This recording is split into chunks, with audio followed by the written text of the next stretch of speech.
Oh, incidentally, what's the biggest determinant of consumer spending?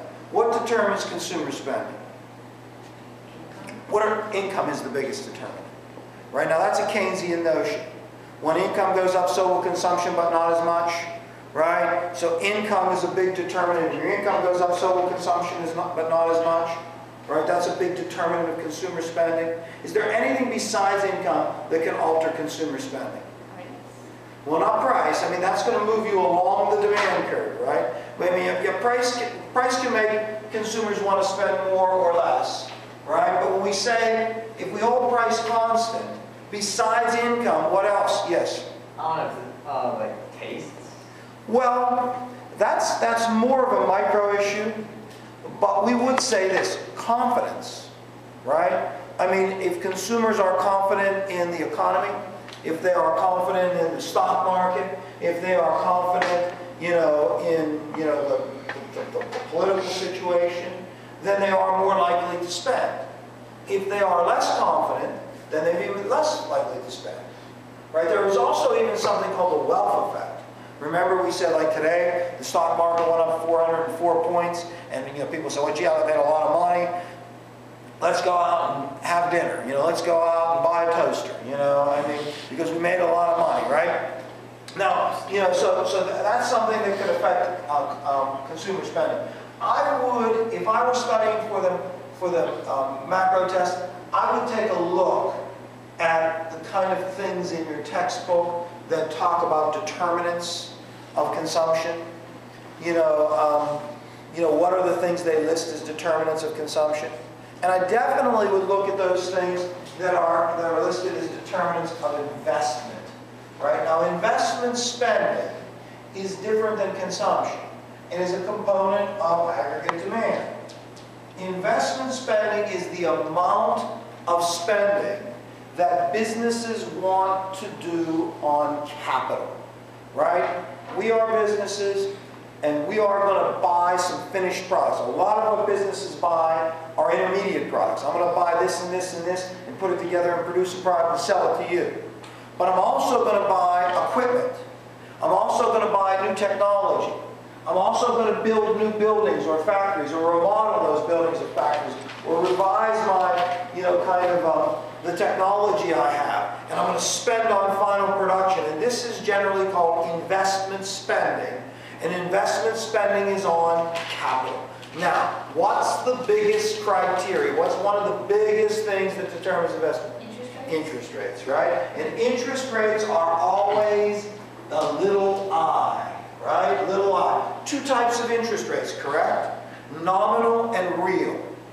What's the nominal interest rate? What's the nominal interest rate?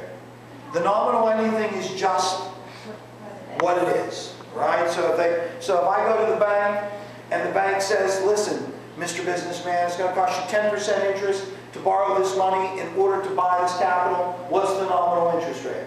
10%. Now, in order to determine the real rate of interest, what would I have to do? Subtract inflation. So inflation is 5%.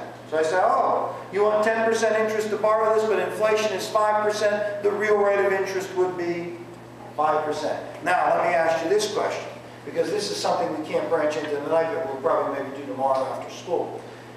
Is when we talk about the nominal interest rate, in what market is the nominal interest rate determined? There are two markets for interest rates. The nominal rate of interest is determined in what market? Anybody besides the instructor? Anybody? The nominal interest rate is determined in, what is it? It is in the money market, right? It's in the money market, right? Now, the real rate of interest is determined not in the money market, but in the loanable funds market, right? The loanable funds market.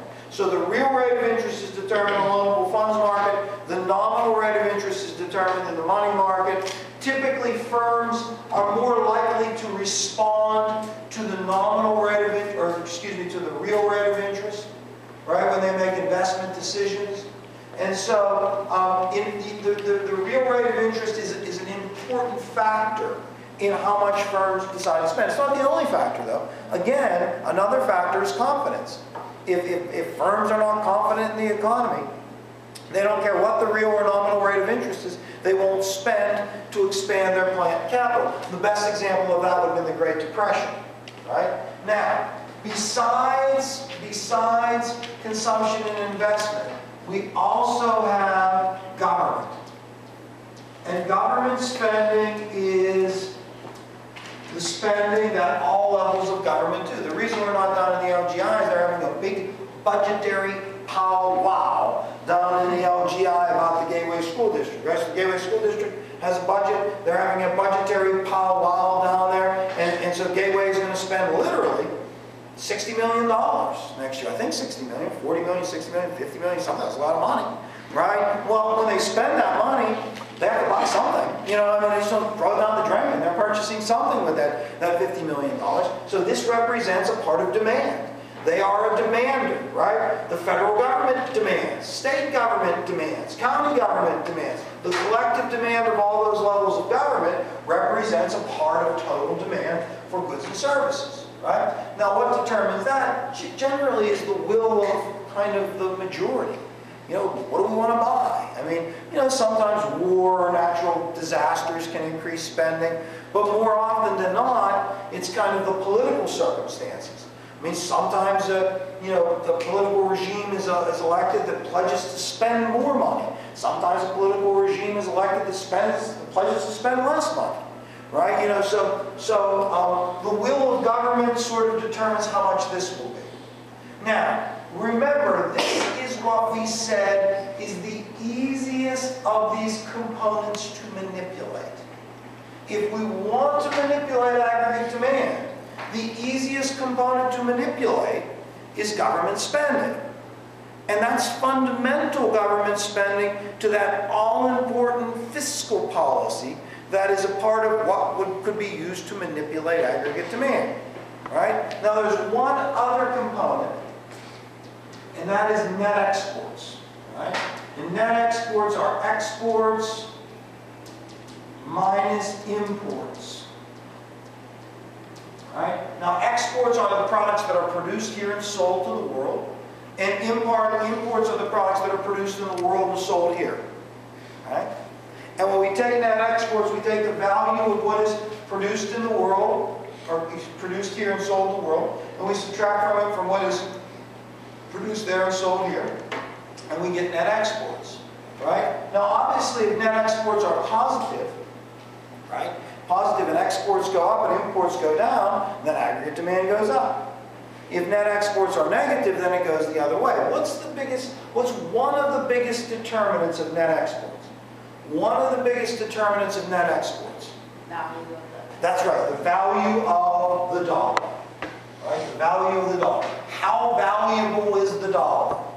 Right? If the dollar is weak, a weak dollar makes American products less expensive to the world, correct?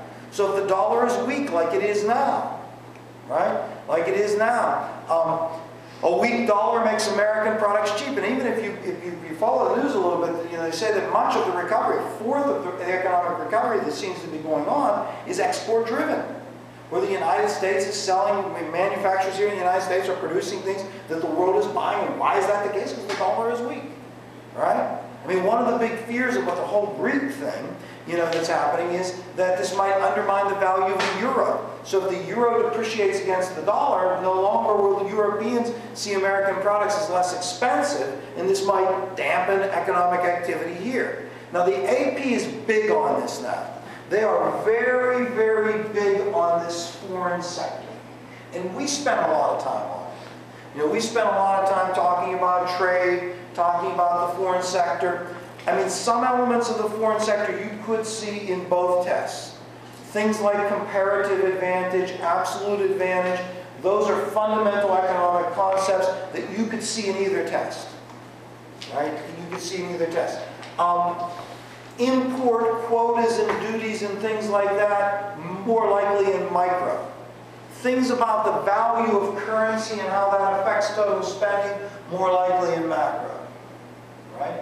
Now, when we add these things up, these components up, we get C plus I plus